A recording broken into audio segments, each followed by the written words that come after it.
British advanced pain clinic, నొప్పి మాయం, surgery దూరం. For appointments 91555155. లక్ష్మీ మంచు గారు ఇప్పుడు ఏపీ తెలంగాణలోని గవర్నమెంట్ స్కూల్స్ కోసం వర్క్ చేస్తున్నారు.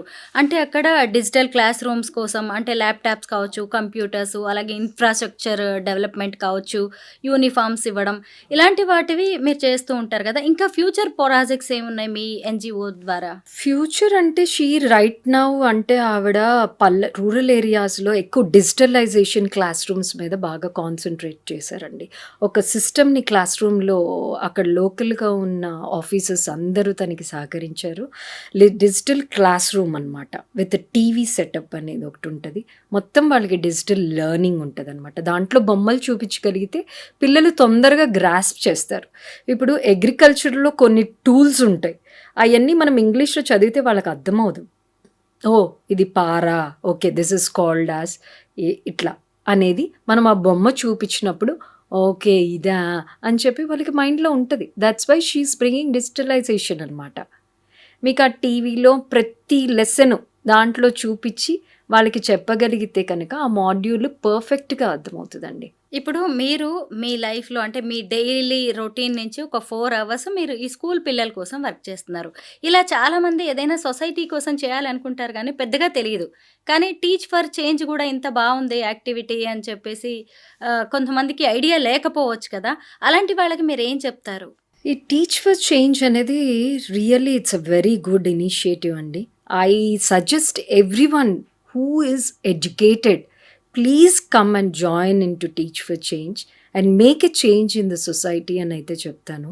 ఎవ్రీ స్టూడెంట్కి మనం ఈ విద్య అనేది ఇవ్వగలిగితే ప్రతి ఒక్కళ్ళు గొప్ప మనసు చేసుకుని ఎవ్రీ ఇయర్ ఈ ప్రోగ్రాము మార్చ్ ఆ టైంలో స్టార్ట్ అవుతుందండి. ఎంతోమంది ఎడ్యుకేషన్ గల వాళ్ళు ఖాళీగా ఉండి చాలామంది ఈ వరల్డ్ ఎలా ఉంది అంటే సర్లే మనకెందుకు వెళ్ళిపోయి ఇంకా ఏ షాపింగో, ఫ్రెండ్స్‌తో కిట్టి పార్టీయో ఏదో చేద్దాం అనుకుంటారు. Enjoyment. I don't like those all things. నాది నా ఒపీనియన్. నేను కాదంటలేదు. But I tell please take time out. రోజుకి 4 గంటలు నాలాగా కాకపోయినా వారంలో కనీసం 3 రోజులు వెళ్ళి పిల్లలకి కనుక మంచి కమ్యూనికేషన్ స్కిల్స్, ఈ ఇంగ్లీష్ అనేది వాళ్ళని షైన్ అప్ చేయగలిగితే ఆ కిక్కే వేరుంటుందండి. అది మాత్రం చెప్తున్నాను. డెఫినెట్గా every women or a man who is having time of 3 to 4 hours a week, please come and join in to such institutions. ఇట్లాంటి ఇన్స్టిట్యూషన్లో జాయిన్ అయ్యి గవర్నమెంట్ స్కూల్ పిల్లల్ని, నేను వేరే వాళ్ళని అంటే ఓన్లీ గవర్నమెంట్ స్కూల్ పిల్లల్ని మనం ఎలా తీర్చిదిద్ది వాళ్ళకి ఫ్యూచర్ కల్పిద్దామనే దాని మీద ఫోకస్ చేస్తే బాగుంటుందని అయితే నేను అనుకుంటున్నాను. అనిత గారు, ఇలా వాలంటీర్స్‌గా వర్క్ చేయాలనుకునే వాళ్ళు డైరెక్ట్‌గా లక్ష్మి గారిని కాంటాక్ట్ చేయొచ్చా? అలాగే ఏదైనా ట్రైనింగ్ ప్రోగ్రామ్ ఉంటుందా? డైరెక్ట్గా లక్ష్మి గారిని కాంటాక్ట్ చేయటానికి లేదండి. ఇది మాకు ఒక ఆఫీస్ ఉంది. దాని కింద కొంతమంది వర్క్ చేస్తారు.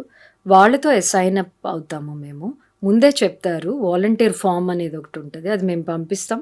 సెలెక్టెడ్ వాలంటీర్స్ అనేవాళ్ళు కూడా ఉంటారు ప్రతిదానికి. ఎవరైతే సిన్సియర్గా చేస్తున్నారో వాళ్ళని తీసుకుంటుంది లక్ష్మి గారు. అంతే కదండి. ఇప్పుడు చేస్తాము అని చెప్పి చాలామంది మధ్యలోనే చెప్పకుండా అట్లా వదిలేసేసి సరదాగా ఏదో అట్లా చేసేసి వెళ్ళిపోయే వాళ్ళు కూడా ఉంటారు. సీనియర్స్ ఉంటారండి, senior citizenships, very well educated. ఎంతోమంది సీనియర్స్ దీనికి డెడికేట్ అయ్యి ఉన్నారు. హైలీ క్వాలిఫైడ్ లాయర్స్, డాక్టర్స్ చాలామంది ఉన్నారు ఈ దీనికి చెప్పేవాళ్ళు. యాక్టివ్ వాలంటీర్స్ అనమాట మేమంతా. I'm not so much. I have done my BCom. Early marriage అయిపోయిందండి 21లోనే. మా నాన్నగారు చనిపోవటం వల్ల మా అమ్మగారు కొంచెం but I'm not so bad in English. I'm perfect in English. ఎందుకంటే విజయవాడలో చదువుకుని సెంట్రల్ స్కూల్స్లో చదువుకున్నాం కాబట్టి I'm okay with that. Anitha garu, 7 years నుంచి మీరు వాలంటీర్‌గా వర్క్ చేస్తున్నారు. నేను అబ్బా! దీన్ని చేసుకొని చాలా మంచి పని చేశాను అనిపించిన సంఘటన ఏదైనా ఉందా? లక్ష్మి గారు అప్రిషియేట్ చేసిన ఇన్సిడెంట్ ఏదైనా ఉందా? డెఫినెట్లీ అండి. నాకు చాలా ఉన్నాయి. 1 కాదు, 2 కాదు అట్లా. అందుకనే నేను ఇన్నేళ్ళు ఇంకా చేయగలుగుతున్నాను. టీచ్ ఫర్ చేంజ్‌కే ఎందుకు చేయగలుగుతున్నానంటే చైతన్య లాంటి ఒక మంచి మనిషి లేదంటే లక్ష్మీ మంచు గారు వీళ్ళే ఇంత చేస్తున్నప్పుడు మనం ఇది కూడా చేయలేమా? ఒక హ్యూమన్గా ఏదో టైం వేస్ట్ చేసే బదులు మనం ఇది కూడా చేయలేమా? నాకు ప్రతిరోజు ఒక స్వీట్ రిమెంబరెన్స్ ఉంటుందండి పిల్లలతో. వాళ్ళు వస్తారు, హగ్ చేసేసుకుంటారు, టీచర్ వచ్చేసిందని చెప్పేసి. ఇంట్లో కూడా అంత ప్రేమ దొరకదేమో నాకు. గవర్నమెంట్ స్కూల్లో మాత్రం కంపల్సరీ దొరుకుద్ది. వెళ్ళిన వెంటనే పరిగెత్తుకుంటూ వచ్చేస్తారు. అది మాత్రం it's a touch everyday. Government నుంచి మీరు ఏం ఎక్స్పెక్ట్ చేస్తున్నారు? గవర్నమెంట్ నుంచి చాలా ఎక్స్పెక్ట్ చేస్తున్నానండి. నాకు తెలిసి ఈ మెజర్స్ అనేవి అసలు సరిపోవు. ఇదంతా అసలు ఫస్ట్ సెట్ అవ్వాలి అంటే ఎవరైతే ఆ సీట్లో ఉన్నారో వాళ్ళు చాలా డెసిషన్స్ తీసుకోవాలి.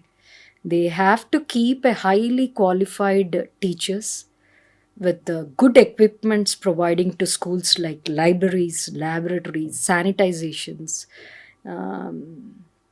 ఇట్లా ఎక్విప్మెంట్స్ అన్నీ ఇంప్రూవ్ చేసుకుంటా వెళ్తేనే గవర్నమెంట్ స్కూల్స్ పర్ఫెక్ట్గా ఉంటాయండి.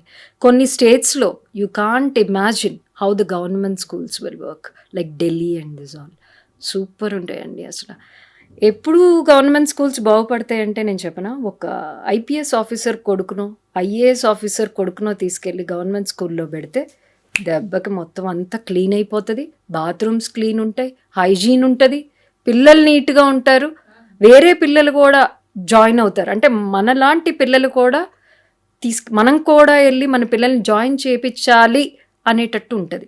మనం ఎందుకు జాయిన్ చేయించట్లేదండి స్కూల్స్లో? బాగోదు కాబట్టి, మన పిల్లలు కొంచెం బాగా చదువుకోవాలి కాబట్టి. కానీ తప్పు అనిపిస్తుందండి నాకు.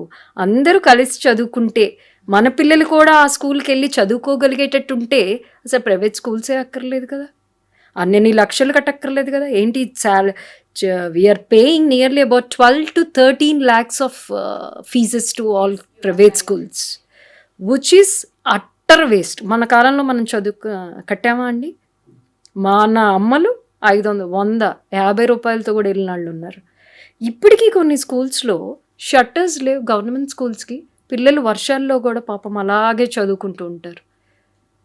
Why can't they come inspect the schools? ఆ ఏరియాకి ఉన్న పెద్ద మనిషి ఎవరో ఒకళ్ళు ఉంటారు కదా, వచ్చి కార్పొరేటర్ అంటాడు, అదంటాడు, ఇదంటాడు, వచ్చి ఫోటో దిగి వెళ్ళిపోతాడు.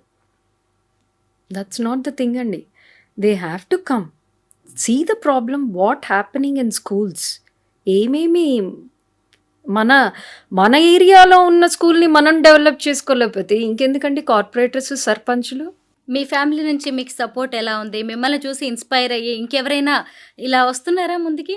నన్ను ఇన్స్పైర్ అయ్యి జాయిన్ అయిన చాలామంది ఉన్నారండి. నేను చేస్తాను అని చెప్పి అసైన్ చేయించాను చాలామందికి. టీచ్ ఫర్ చేంజ్కి అసైన్ చేయించాను నేను. ఎందుకంటే ఇట్స్ సచ్ ఎ లవ్లీ. నాకు సపోర్ట్ అంటారా అండి, my husband, my daughters, my mother, everyone. నాకున్నది మా అమ్మే కాబట్టి మా ఆయన, మా అమ్మ, మా పిల్లలు, నాకు 2 ఆడపిల్లలండి. అందరూ ఈ గవర్నమెంట్ ఎంతైనా చేయమ్మా, నీ ఇష్టం, నీకు దాంట్లోనే ఆనందం ఉంటే అదే చెయ్యి అని చెప్పేసి బాగా సపోర్ట్ ఇచ్చారు. I'm still continuing that and I'll continue this till my death. That's what I am. I don't want to stop it నా. గ్రేట్ అండి. చాలా బాగా అనిపిస్తుంది మీతో మాట్లాడుతుంటే. ఎక్కడో ఉన్న గవర్నమెంట్ స్కూల్స్ పిల్లల కోసం మీరు ఇలా చేయడం అనేది చాలా మంచి విషయం. మీలో ఎవరికైనా కానీ కాస్త ఫ్రీ టైం ఉన్నా, లేదంటే గవర్నమెంట్ స్కూల్స్ పిల్లల కోసం ఏదైనా చేయాలన్నా ఖచ్చితంగా టీచ్ ఫర్ చేంజ్కి, అలాగే అనిత గారిని కూడా మీరు కాంటాక్ట్ చేయొచ్చు. మీ వాల్యుబుల్ టైంని కొంతమంది పిల్లల కోసం కేటాయిస్తే ఎంత బాగుంటుందో మీరు కూడా ఆలోచించండి. థ్యాంక్ యూ అనిత గారు. థ్యాంక్ యూ సో మచ్ అండి.